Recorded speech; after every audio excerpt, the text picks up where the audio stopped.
நாளைக்கு அவன் பொண்டாட்டியோட பிறந்த நாள்ன்றது கடையா போய் இது எல்லாத்தையுமே வாங்கியிருக்கான். இதெல்லாம் எப்படி உங்ககிட்ட வந்துச்சு? சேது அவன் கிட்ட கொடுத்து பத்திரமா வச்சுக்கோங்கன்னு சொன்னான். அப்பா சேது, சரியான நேரத்துக்கு தான் வந்திருக்கேன். ஐஸ்வர்யாக்கு கிஃப்ட் வாங்கணும்னு சொன்னீங்க, அதுக்குன்னு 12 லட்சத்துக்காக வாங்குவீங்க? எப்படி இதெல்லாம் ஐஸ்வர்யாவுக்காக சேதுவே போய் கடையா ஏறி இறங்கி வாங்கினானாக்கும்.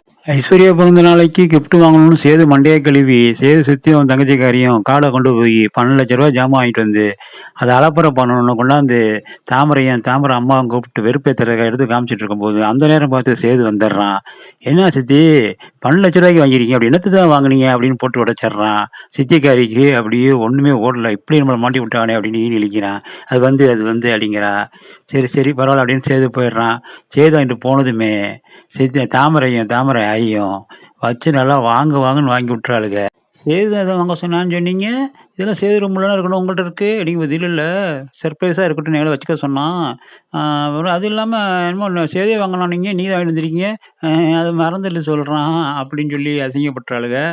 இதுக்காகவே தாமரை வந்து காத்திருந்த மாதிரி வச்சு செய்யன்னு செஞ்சு போடுறாங்க. அப்புறம் தனியாக கூட்டிகிட்டு போய் சேது ஏப்பா நீ சொன்னதாப்பா வாங்கிட்டு வந்தோம், போய் இப்படி எங்கே முன்னாடி எங்களை மாட்டி விட்டியாப்பா அப்படிங்கும்போது, நீங்கள் இது மாதிரி பேசுவீங்கன்னு சொல்லி தான் அது மாதிரி பேசியிருப்பேன். சரி 12 லட்சம் வாங்கணும் ஏன்பா சொன்னேன், பேங்க் மேனேஜர் கேட்டார் நீங்கள் தான் வாங்கினீங்களான்னு, அதுக்காக லவுட்டுக்காக கேட்டேன், இப்போ என்ன அப்படிங்கிறான். இதுக்கு இடையில பர்த்டே பேபி மணியை பார்த்துக்கிட்டே இருக்கிறா. 12 மணிக்கு சேது மாமா விஷ் பண்ணுவாருன்னு 12:05 ஆயிடுது. திரும்பி பார்க்குறா, அங்கே சேது மாமா கொரட்டை விட்டு டர்ரு புருன்னு தூங்கிட்டு இருக்காரு. மாமாங்கிறேன், சும்மா இருப்பா தூக்கம் வருது, எதா இருந்தாலும் காலைல பேசிக்கலாம் அப்படின்னு ஒரே பல போட்டுடுறான். அப்படியே ஐஸ்வர்யா உடஞ்சி போயிடுறா. ஆக மொத்தம் பர்த்டே மாதிரி ஆகலை. அதே நேரம் அன்னைக்கு தான் பார்த்தீங்கன்னாக்கா தமிழ்ச்செல்விக்கும் பர்த்டே போல இருக்கு. ஆனால் அவங்க வீட்டில் ரொம்ப கிராண்டாக சர்ப்ரைஸாக தமிழ்ச்செல்விக்கு பர்த்டே விஷ் பண்ணுறாங்க. இப்படியே இன்னைக்கு கதை முடியுது.